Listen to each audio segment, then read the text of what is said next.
Hello friends, இன்னைக்கு காலையிலேருந்து நான் என்னென்ன வேலையை செய்கிறேன்னு உங்கள்கிட்ட நான் வந்து ஷேர் பண்ணேன். 2-3 நாளாக வீடியோ போடலை. மகா வந்துருந்ததுனால வீடியோ போட முடியாதான் போயிடுச்சு. நான் இன்னைக்கு என்னென்ன செய்ய போகிறேன்றதை உங்ககிட்ட நான் சொல்கிறேன். ஃபஸ்ட்டு நான் வந்து என்ன பண்ண போகிறேன்னா சப்பாத்தி தான் செய்ய போகிறேன். அதுக்கு மாவு எடுத்து வச்சுருக்கேன்.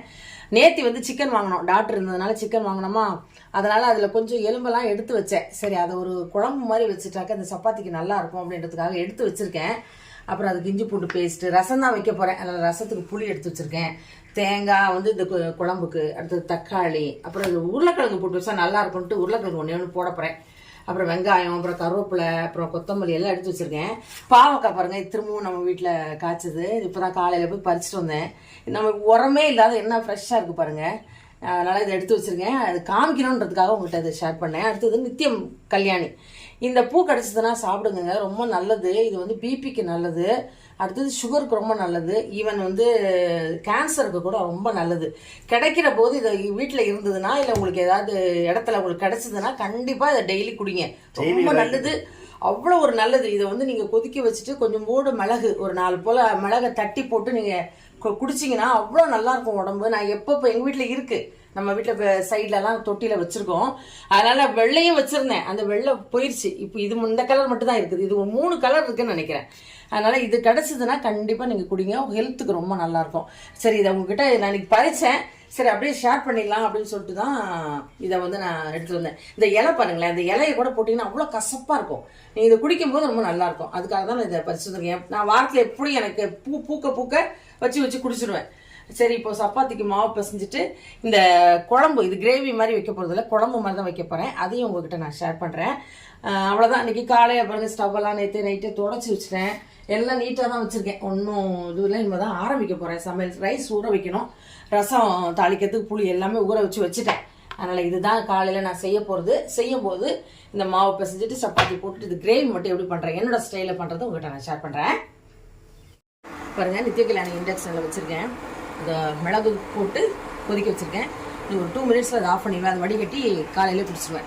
இப்போ அதை ஆஃப் பண்ணிடலாம். இப்போ இது ரெடி ஆயிடுச்சு. அதுக்கப்புறம் பாருங்கள், இங்கே நான் வந்து குக்கர்லேயே தான் தாளிக்க போகிறேன். கறியை வந்து குக்கர்லேயே டேரெக்டாக தாளிச்சிட்டேன்னா வேலை முடிஞ்சிடும். பார்த்தீங்களா, ஒரே வழியாக வேலை முடிஞ்சிடும். அதுக்காக தான் எண்ணெய் ஊற்றிருக்கேன். கொஞ்சம் பட்டை, பிரிஞ்சி இலை, கல்பாசி, அப்புறம் கொஞ்சம் 2 கிராம்பு இது போட்டு முதல்ல தாளிச்சுப்போம். எல்லோரும் பண்ணுற மாதிரி தான் தாளிப்பு, எல்லோரும் இப்படி தான் பண்ணுவோம். அதனால் அதே மாதிரி தான் பண்ணிவிட்டு வெங்காயம் போட்டுட்டு வெங்காயம் போடுறேன். இது ஒரே வழியாக வேலை முடிஞ்சிடும். இதே வச்சுட்டு கூட சாப்பிட்லாம். பட் தொட்டுக்கிறதுக்கு கொண்டு போகிறதுக்கு ஏதாவது வேணும் பார்த்தீங்களா, அதுக்காக நான் என்ன பண்ணேன்னா சொரக்காய் எடுத்து வச்சுருக்கேன். நேற்று ஒரு சொரக்காய் வாங்கணும். அதில் பாதி டாக்டர் கொடுத்துட்டு பாதி நான் எடுத்துட்டேன். காயெல்லாம் திரும்ப அதே வேலை தான், ஒன்றும் குறையவே இல்லைங்க. இந்த சொரக்காய் வந்து நல்ல விசாரிச்சு 10-20 ரூபா. அதனால் அவளுக்கு பாதி கொடுத்துட்டு நான் பாதி எடுத்துகிட்டு தான் கூட்டு வைக்க போகிறேன். இப்போ அது கூட்டுக்கு வந்து பருப்பு வந்து நான் என்ன பண்ணியிருக்கேன்னா அடுப்பில் போட்டிருக்கேன். அடுப்பில் போட்டால் டக்குன்னு வெந்துடும். சரி, இதில் வந்து இதை தாளித்து விட்டுட்டோன்னா அது வெந்துட்டு டக்குன்னு வேலையை முடிச்சிடலாம்.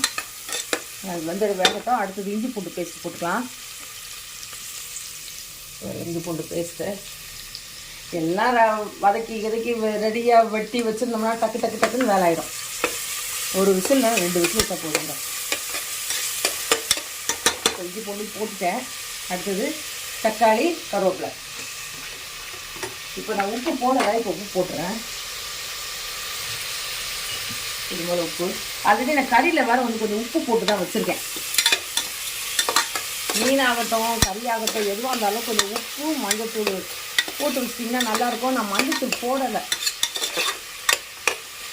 நல்லா வதங்கட்டும். அப்புறம் நம்ம கறியை போட்டு மிளகாத்தூள் போட்டு தேங்காய் அரைச்சி ஊற்றிட வேண்டியதான். இந்த தேங்காய் கூட பாருங்கள், நம்ம வீட்டில் காய்ச்சல் தான். கொப்பையில் ஆயிடுச்சு, ரொம்ப நாள் ஆயிடுச்சு, விழுந்துருச்சு தேங்காய். அதனால் இது ரொம்ப காஞ்சி போயிருந்தது. நான் என்ன பண்ணேன், நைட்டு தண்ணியில் போட்டேன், நல்லா ஊறி போய் நல்லா ஆயிடுச்சு. இப்போ கீரி அரைச்சிட வேண்டியதான். இப்போ அப்படி அப்படியே வெந்துட்டுக்கிட்டோம். நான் போய் தேங்காய் அரைச்சிட்டு வந்துடுறேன். தேங்காய் என்னென்ன போடுறேன்னு பாருங்கள். என்னோட இதில் தேங்காய், சோம்பு ரொம்ப வெட்டவே முடியாமல் இருந்தது. பார்த்தா கொஞ்சம் தண்ணி போட்டு நல்லா வெட்டுறதுக்கு சூப்பராக இருக்கும். போதும், இந்த 1/2 முடி போதும் தேங்காய். எங்களுக்கு கசகசா போட்டு தேங்காய் சோம்பு வச்சு தான் அரைப்பேன். அரைச்சிட்டு அதில் ஊற்றிட வேண்டியதான். உருளைக்கிழங்கு ஒன்று போட போகிறேன். இந்த குழம்புக்கு உருளைக்கிழங்கு போட்டு பாருங்கள். கறி குழம்புல போடுற உருளைக்கிழங்கு ரொம்ப டேஸ்ட்டாக இருக்குங்க, எனக்கு ரொம்ப பிடிக்கும். நாங்கள்லாம் சின்ன பிள்ளையாக இருக்கும்போது எங்கள் அம்மா உருளைக்கிழங்கு பொரியல்னு தனியாக பண்ணவே மாட்டாங்க, ஏன்னா அது வாயுன்னு சொல்லிட்டு பண்ணவே மாட்டாங்க. கறி குழம்புல போடுவாங்க பாருங்கள், ஆளுக்கு ஒவ்வொருத்தர் கையில் ஒரு உருளைக்கிழங்கு கொடுத்து அதை இப்படி கத்தியில் தேய்க்கணும்னு அந்த நாளில் தெரியல பாருங்கள். அதை போயிட்டு நல்லா தோக்கிற கல்லை வச்சு நல்லா அந்த தொலி எடுத்துட்டு அப்புறம் வெட்டி எங்கள் அம்மா போடுவாங்க. அந்த கறி சாப்பிட தோணாது, அதுக்கு உருளைக்கிழங்கு தான் சாப்பிட தோணும். அது மாதிரி டேஸ்ட்டாக இருக்கும். இப்போ இதில் வந்து மஞ்சத்தூள் போடுறேன்.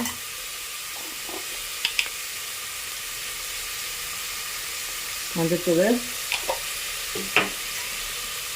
அப்புறம் தனி மிளகாத்தூள் இல்லை, இது வந்து குழம்பு மிளகாத்தூள் 1-2 ஸ்பூன் போடுறேன். அடுத்தது தனியாக அரைச்சி வச்சுக்கோங்கள மிளகாத்தூள், அதில் கொஞ்சம் கலருக்காக போட்டாச்சு. எல்லாம் போட்டாச்சு. இப்போது நல்லா கலரி வச்சுக்கலாம். தக்காளி கொஞ்சம் நல்லா வேகட்டும். தக்காளி வேகாமல் இருந்ததுன்னா முழுசாக இருக்குங்க, எனக்கு இன்னும் அது பிடிக்கவே மாட்டேங்குது. அதனால நான் அந்த அரைச்சி போட்டுருவேன். சரி, இது இப்போ நல்லா அப்படியே கொஞ்சம் வேகட்டும். அதுக்குள்ளே நான் போய் தேங்காய் அரைச்சிட்டு வந்துடுவேன். இப்போ பாருங்கள், கசகசா கொஞ்சம் வந்து போட்டால் நல்லாயிருக்கும். இப்போ சோம்பு பொடியெல்லாம் கூட வச்சுருக்கேன், ஆனாலும் கசகசா சோம்பெல்லாம் தனியாக போட்டு அரைச்சிங்கன்னா அது ஒரு டேஸ்ட்டாக இருக்கும் பாருங்கள், நல்லாயிருக்கும்.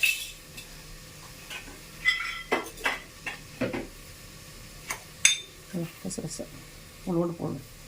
சில பேர் அதை ஊற வச்சு போடுறாங்க, நான் அப்படி தான் போட மாட்டேன், இப்படி தான் போடுவேன். டக்குன்னு அரைப்பட்டுறோம். இப்போ அதை அரைச்சிட்டு வந்துடுறேன். இது வந்துட்டு இருக்கட்டும். பாருங்கள், தக்காளி வெங்காயம் நல்லா கரைஞ்சிச்சு, வெங்காயம் நல்லா இதுவாகிடுச்சு, தக்காளி நல்லா கூலாகிடுச்சு. இப்போ இதில் 1 ஸ்பூன் தயிர் போடுறேன்.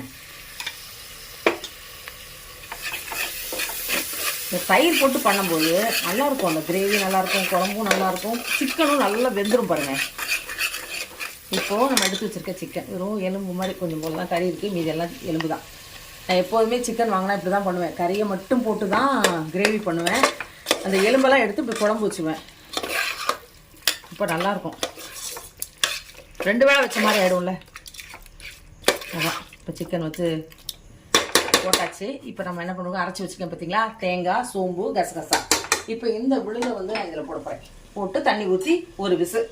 உருளைக்கிழங்கு நான் இன்னும் போடலை, அதையும் போட்டுட்டு நம்ம வந்து மூடி வச்சிட போகிறோம்.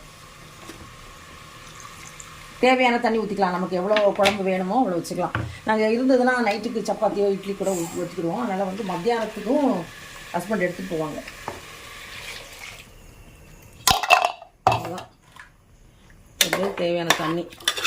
சப்பாத்திக்கு மத்தியானத்துக்கு இருந்தால் மத்தியானத்துக்கு, இல்லைனா நைட்டுக்கு வச்சுக்க வேண்டியதான். மத்தியானத்துக்கு ரசமும் சொரக்காய் கூட்டு வச்சுட்டு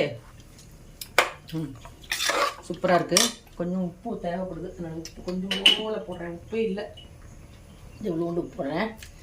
உப்பு போட்டாச்சு. இப்போ நம்ம என்ன பண்ண போகிறோம்னா, கொத்தமல்லியும் உருளைக்கிழங்கையும் போட்டு மூடி வச்சுட்டு அதுக்கப்புறம் நான் எப்படி இருக்குன்னு கடைசியில் விசில் விட்டு, 1 விசில் இல்லைனா 2 விசில் விடுவேன்.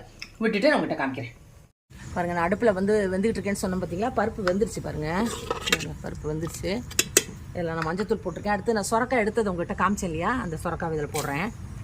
இந்த கூட்டு வந்து சாதத்தை போட்டு சாப்பிடவும் நல்லாயிருக்கும், சப்பாத்திக்குமே நல்லா தான் இருக்கும். நான் இன்றைக்கி சப்பாத்திக்கு கறி இருக்கிறதுனால இது சாதத்துக்கு. பாதி சொரக்காய் தான் போட்டோம், எவ்வளோ வந்துருக்கு பார்த்தீங்களா. இன்னும் தக்காளி போடணும், வெங்காயம் போடணும், நல்லாயிருக்கும். இது தண்ணி ஊற்றிடலாம். அடுத்தது 2 தக்காளி, அதுவும் 2 பச்சை மிளகாய் வெட்டி வச்சுருக்கேன், அதையும் போட்டுடுறேன். அடுத்தது ஒரு பெரிய வெங்காயம், அதையும் வெட்டி வச்சுருக்கேன், அதையும் போட்டாச்சு. இப்போ நம்ம எல்லாம் போட்டுட்டோம், உப்பு மட்டும்தான் போடலை. இது கொஞ்சம் கொதிக்கட்டும். அதுக்கப்புறம் நம்ம வந்து இப்போ இந்த தண்ணி கரெக்டாக இருக்கும், இது நல்லா வெந்து வரும். அதுக்கப்புறம் நம்ம தாளிச்சிட வேண்டியதான். எனக்கு இந்த அடுப்பில் சமைக்கிறது ரொம்ப பிடிக்குங்க. நான் எப்போதுமே வந்து அடுப்பில் சமைக்கிறதுக்கு ஐயோ அடுப்பில் சமைக்கிறவன் யோசிக்கவே மாட்டேன். ரொம்ப இஷ்டமாக சமைப்பேன் அடுப்பில் சமைக்கிறது. எனக்கு கேஸ் ஸ்டவ் இருக்குது, இண்டக்ஷன் இருக்குது, எது இருந்தாலும் எனக்கு இந்த அடுப்பில் சமைக்கிற ஒரு சந்தோஷம் எனக்கு அதிலலாம் கிடையாது. அதனால் இதில் ரொம்ப சமைக்கிறது பிடிக்கும். இதில் தான் சாதம் முக்கால்வாசி வைப்பேன். சில நேரங்களில் தான் மழையாக இருந்தது, இல்லை டைம் ஆயிடுச்சு அப்படின்ற சமயத்தில் தான் நான் வந்து அங்கே உள்ளே வைப்பேன். மற்றபடி எல்லா நேரமும் இங்கே தான் சாதம் வடிக்கிறது, இங்கே தான் வடிப்பேன். அது மாதிரி இந்த மாதிரி கூட்டு ஐட்டங்கள் அதெல்லாம் இங்கே தான் பண்ணுவேன். குக்கரில் வைக்கிறது மட்டும்தான் அங்கே பண்ணுவேன். இப்போ இது நல்லா வேகட்டும். அடுத்து வெந்துட்டதுக்கப்புறம் நான் உங்கள்கிட்ட காமிக்கிறேன். பாருங்கள், சப்பாத்தி போட்டுட்டேன். சப்பாத்தி இங்கேயே தான் போட்டேன். அடுத்தது கூட்டு பாருங்கள், அங்கே வச்சு ரெடி பண்ணிட்டேன் பாருங்கள் கூட்டு. அடுத்தது ரசம் தான் வச்சாச்சு. அடுத்தது இந்த கஷாயம் போட்டது அதையும் வடிகட்டி வச்சுருக்கேன், இப்போ குடிச்சிருவேன். அடுத்தது பாருங்கள் சிக்கன் குழம்பு எப்படி இருக்கு பார்த்தீங்களா, உருளைக்கிழங்கு போட்டு சூப்பராக இருக்குது சிக்கன் குழம்பு. இதுதான் வந்து சாதம் வந்து அடுப்பில் வந்துட்டுருக்கு. இப்போ 2 மினிட்ஸில் நான் அதை வடிச்சிருவேன். அவ்வளோதான். நான் இன்றைக்கி காலையிலைக்கும் மத்தியானத்துக்கும் செஞ்ச ரெசிபிஸ் இவ்வளோதான். நான் வச்ச மாதிரியே நீங்கள் ஒருவேளை வச்சுருந்தீங்கன்னா ரொம்ப சந்தோஷம். இது வைக்காதவங்க இதை பார்த்து செய்யுங்க. ஒருவேளை புதுசாக வர சப்ஸ்கிரைபருக்காக சொல்கிறேன். இதே மாதிரி வைங்க, ரொம்ப நல்லாயிருக்கும். குக்கரில் 2 விசில் தான் வச்சேன், நல்லா வெந்துடும் கறி. அதே மாதிரி தான் இதே மாதிரி கூட்டு வந்து இந்த சொரக்காய் வந்து கிடச்சேன்னா இதை ட்ரை பண்ணி பாருங்கள். இது சப்பாத்திக்கும் நல்லாயிருக்கும், சாதத்துக்குமே நல்லாயிருக்கும். இதுதான் நான் இன்றைக்கி செஞ்ச ரெசிபி. பார்த்துட்டு எப்படி இருக்குன்னு சொல்லுங்கள். நெக்ஸ்ட் நம்ம இன்னொரு வீடியோவில் மீட் பண்ணலாம். பாய்.